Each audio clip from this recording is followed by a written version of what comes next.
Hi. I, um, every time that I make this meditation, I feel that my heart starts beating a lot. So, is there something that I can do, or I just leave it there? well, you can just, listen to your breathing, you understand? But the most important thing, Aileen, is your heart is beating that way because it's resisting opening. And that's why that kind of experience takes place. So just feel gratitude. You have a lot to be grateful for in your life. And that kind of palpitate, it'll go away, it'll stop. So you can listen to your breathing, the inhalation, that'll relax you. And then just feel this deep gratitude, unconditional gratitude for your life, for, the people in your life, or whatever you have in your life. That will quiet the heart. The heart will stop palpitating. In fact, it's almost a cure for most heart conditions. Gratitude, a good cure to help people not have heart attacks.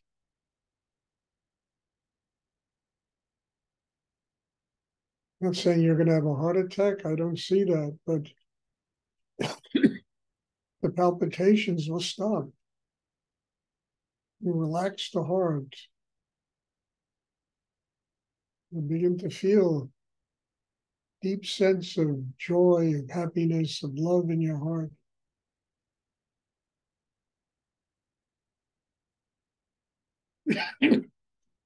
and learn a very good way of overcoming tension. I mean, I always, I have a lot of people come to me with headaches and migraines, and after working on so many people, I've done healing work with so many people, I discovered it's not the head, it's the heart. They'd open their heart, all of that tension can flow down. It'll relieve the brain, the mind of all that tension.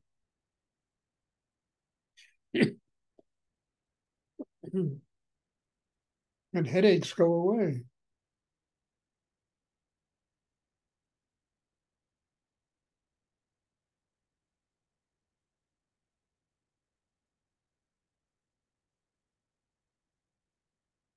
Does anyone else have a question? Thank Try you. it.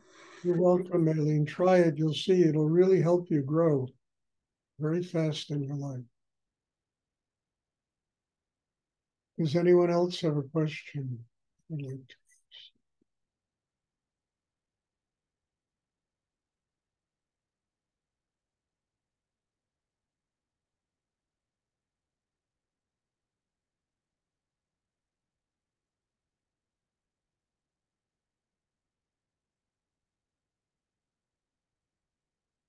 Hi, Stuart. It's Derek. Yes, Derek, Could you just say anything that you'd like about Nityananda, my grandfather. who's in the Samadhis tomorrow? Yeah, I I'm know. feeling him very strongly, but I just would like you to ask if you could share. Nityananda was one of those remarkable beings that was almost literally born an avatar. He came to the earth in a state of enlightenment and, evolved in India. I'm not even sure if he had teachers. I don't know. Other people probably know better than me. But I do know that he has been an amazing, amazing being in my life, helping me to get over really difficult circumstances, teaching me gratitude.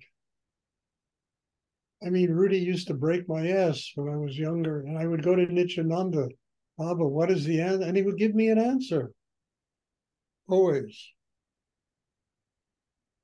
And then he would show me how all Rudy was doing was making me wake up. So it's an amazing being. And as I always say, teachers, the place they live is inside our hearts. And if we sit and do very deep inner work, open the heart, and ask, these extraordinary beings will manifest in our lives, guide us, help us to overcome sometimes impossible situations. I mean, Rudy told me, when first time he went to Nityananda, he had so many questions to ask him. He had so much tension. He was on his way to go live in New Zealand because some psychics told him that if he stayed in New York, he would die when he was 31 years old.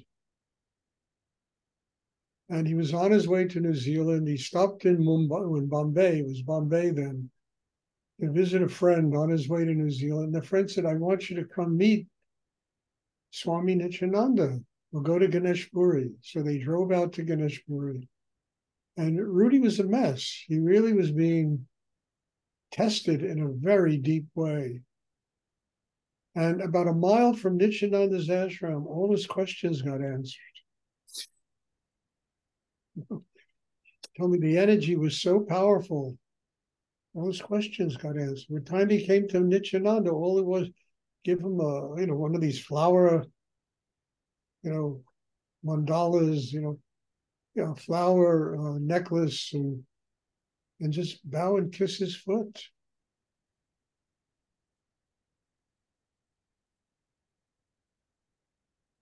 When I first met Rudy, the first thing he ever showed me, in his store, I walked into his store by a total accident, which really wasn't an accident. And the first thing he showed me is a picture of him lying on the floor at the foot of his teacher with a picture of, Bhagwan Nityananda superimposed in his heart. It's the first thing he ever showed me. And then he said, if you want to come study with me, come tomorrow evening. And it was so funny. It's a funny story because I never knew what happened to that picture. And one day I had a friend of mine in the antique business who was going out of business, calls me up. He says, Stuart, come on over. I'll sell you stuff very cheap. And I want to see you before I close my shop. And there's a guy named Bernhard Christel, who's Billy Crystal's uncle.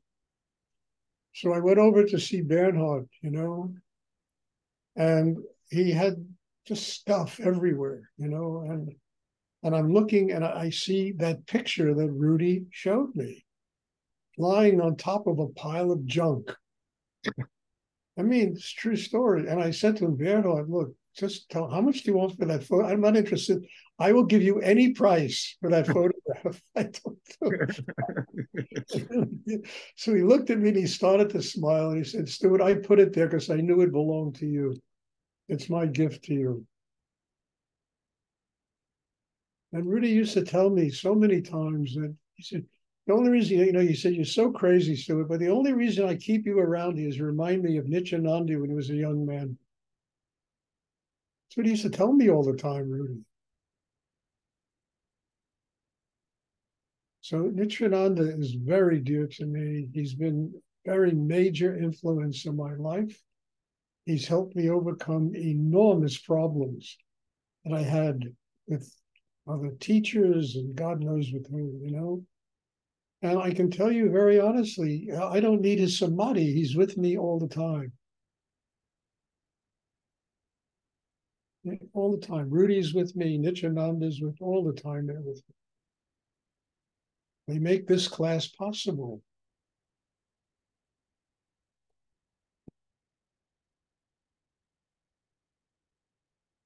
So I can't give you a historical, chronological study of Nityananda's life. I don't know it. I can give you my experiences in the way this amazing being is there to guide not only myself, but every one of you. You just open your heart and find him.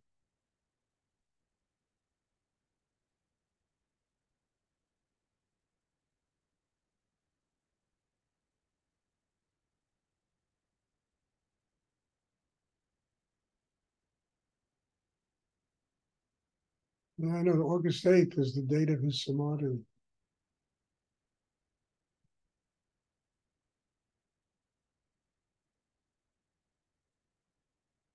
I mean, Nityananda lived in a state of samadhi. I mean, he didn't have to, his life was a state of samadhi, complete and total surrender to God.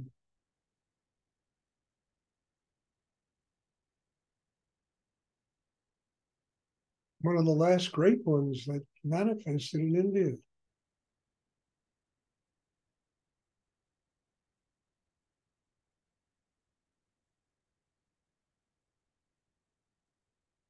And I can tell you very truthfully that I am just so grateful to have him guiding my life.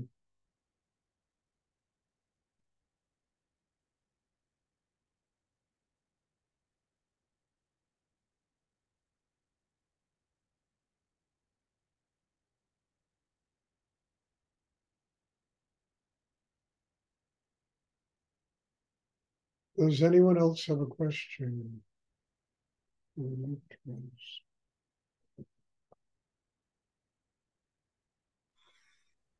Hi.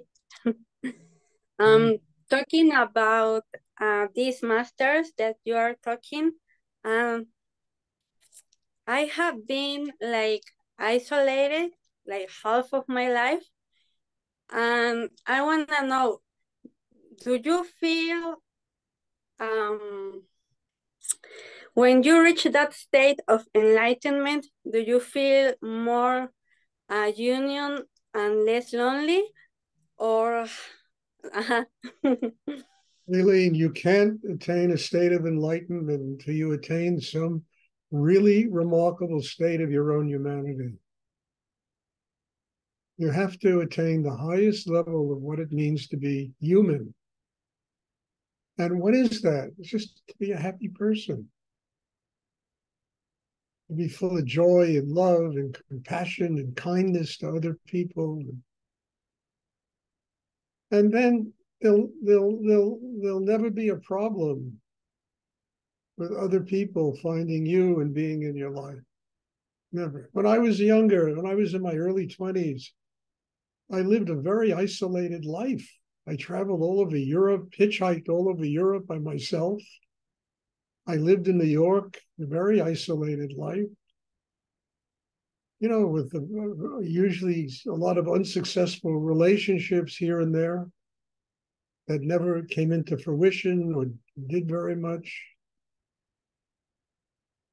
So what I'm saying is when you get your chakra system working, when you attain that state of, first of all, being able to love yourself and laugh at yourself and joy being alive, people find you.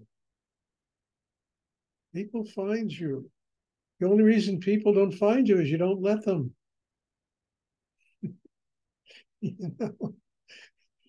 So you're here to learn how to do that, Aileen. And all of the masters I talked about will guide you to that kind of place in your life. And I know what you're talking about because I lived through it.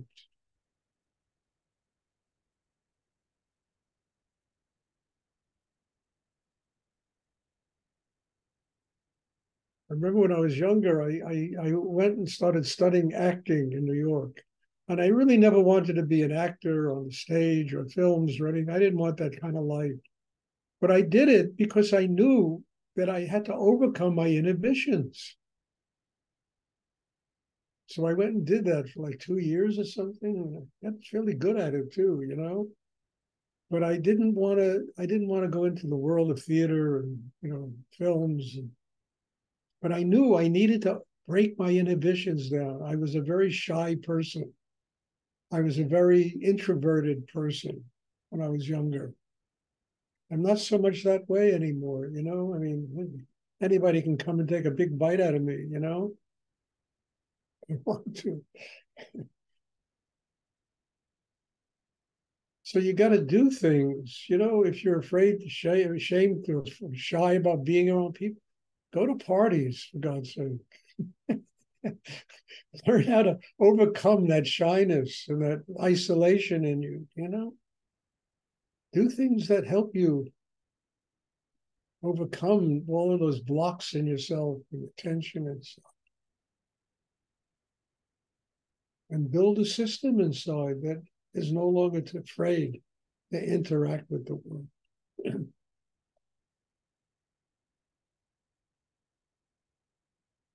As I always say, one of the reasons I spent so many years in business, yeah, of course, it was fun to make a bunch of money, you know, made life very interesting and a lot better than when I used to live in cockroach-infested apartments when I was younger, you know. But one of the reasons I did it is it forced me to be in touch with life, with every conceivable element of life I had to deal with when I was in business. And it forced me to break myself down and open to it and learn from it, grow because of it.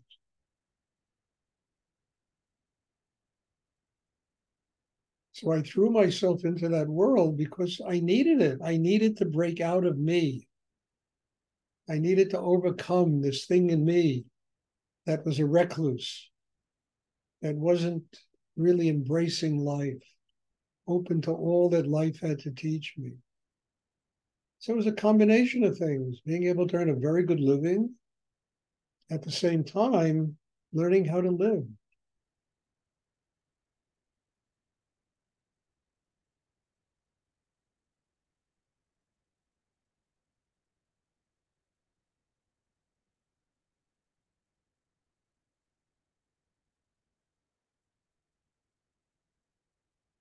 Does anyone else have a question?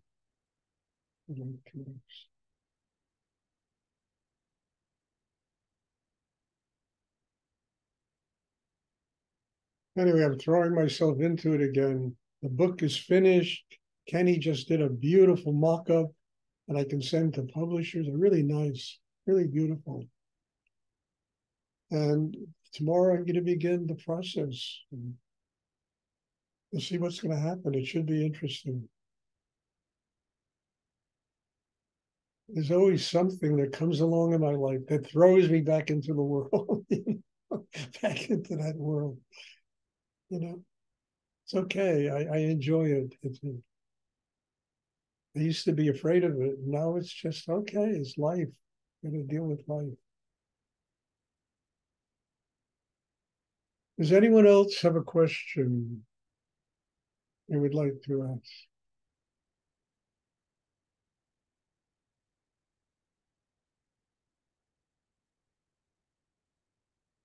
Okay, if there are no more questions, there'll be meditation on Wednesday. God bless you all. Thank you. Night, Stuart. Thank you. God bless everybody, and thank you for. Thank you. Anyway, God bless you. Thank you, Stuart. You're welcome.